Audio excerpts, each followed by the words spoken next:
അപ്പൊ അദ്ദേഹം പറയുന്നു BJP സർക്കാർ, കേന്ദ്രത്തിലെ BJP സർക്കാർ, അതുപോലെ തന്നെ സംസ്ഥാനങ്ങളിലെ BJP സർക്കാർ അതിശക്തമായിട്ട് നക്സലൈറ്റുകൾക്കെതിരായിട്ട് നടപടിയെടുത്തു. ഇപ്പോൾ 2500-ലധികം മാവോയിസ്റ്റുകൾ സർക്കാരിന് മുമ്പിൽ, പോലീസിന് മുമ്പിൽ അവർ കീഴടങ്ങി കഴിഞ്ഞു, അവർ സറണ്ടർ ചെയ്ത് കഴിഞ്ഞു. അതോടൊപ്പം തന്നെ 1851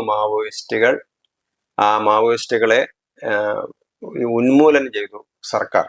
അതോടൊപ്പം തന്നെ ഹിദ്മ എന്ന് പറയുന്ന ഏറ്റവും ഭീകരനായിട്ടുള്ള മാവോയിസ്റ്റ് നേതാവ്, അതുപോലെ തന്നെ ബസവരാജു, അങ്ങനെയുള്ള പ്രമുഖ നേതാക്കളെയൊക്കെ തന്നെ സുരക്ഷാ സൈന്യം വകവരുത്തിയിരിക്കുന്നു.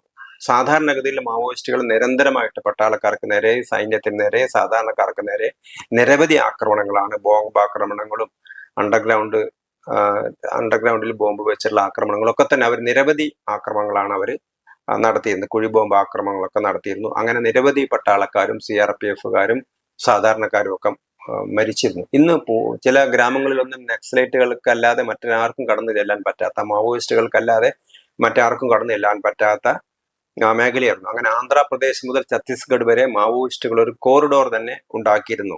അങ്ങനെ ആ മാവോയിസ്റ്റുകളെ പൂർണ്ണമായിട്ടും ഉന്മൂലനാശനം ചെയ്യുന്ന പ്രക്രിയയാണ്. ഇന്ന് മാവോയിസ്റ്റുകൾ വികസന പ്രക്രിയയിലേക്ക് തിരിച്ചു വരികയാണ്. കീഴടങ്ങിയ മാവോയിസ്റ്റുകളൊക്കെ തന്നെ സാധാരണ രീതിയിലേക്ക് അവർ തിരിച്ചു വരുന്നൊരു പ്രക്രിയയാണ് കാണുന്നത്. ഇത് BJP സർക്കാരിന്റെ ഇച്ഛാശക്തിയോടുകൂടിയുള്ള നിലപാട് വഴിയാണ് ഉണ്ടായത്. പക്ഷേ മുമ്പുണ്ടായിരുന്ന കോൺഗ്രസ് സർക്കാരുകൾ, ഛത്തീസ്ഗഡ് ഭരിച്ചിരുന്ന കോൺഗ്രസ് സർക്കാരുകൾ മാവോയിസ്റ്റുകളായിട്ട് അവർക്ക് രഹസ്യമായ ബന്ധമുണ്ടായിരുന്നു. അവർ മാവോയിസ്റ്റുകളെ അടിച്ചമർത്താൻ തയ്യാറായില്ല, മാവോയിസ്റ്റുകൾ അവർ സഹായിക്കുകയായിരുന്നു ചെയ്തിരുന്നത് എന്നാണ് BJP ആരോപിക്കുന്നത്.